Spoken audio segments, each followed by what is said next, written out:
আলাইকুম deer guys. আলহামদুলিল্লাহ, আমি রিয়াদ একটা সরকারি হাসপাতালে আসছি।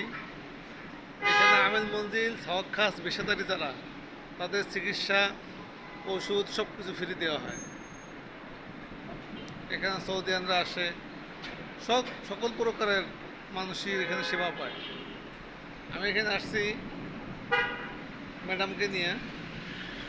আলহামদুলিল্লাহ, হাসপাতালের পরিবেশ সব পার্কিং, হাসপাতাল ভিতরে গাড়ির জায়গা এক জায়গায়, রুগী দেখার জায়গা এক জায়গায়, গাড়ি রাখার জায়গা আরেক জায়গায়। আমি সবার জন্য দোয়া করি, আল্লাহ পাক সকলকে সুস্থ রাখুক, ভালো রাখুক। সুস্থ জীবন এই দুনিয়ায় বড় নিয়ামত।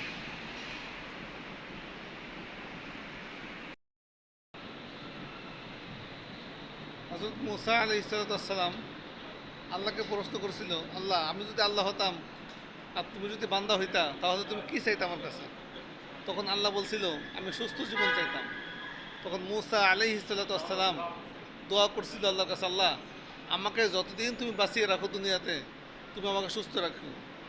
তো মুসা আলাইহিস সালামের কোনোদিন সর্দি কাশিও হয়নি। এই জন্য দুনিয়াতে সবচেয়ে বড় নিয়ামত সুস্থ জীবন। আল্লাহ পাক আমাকে আপনাকে সকলকে সুস্থ রাখুক, আমিন।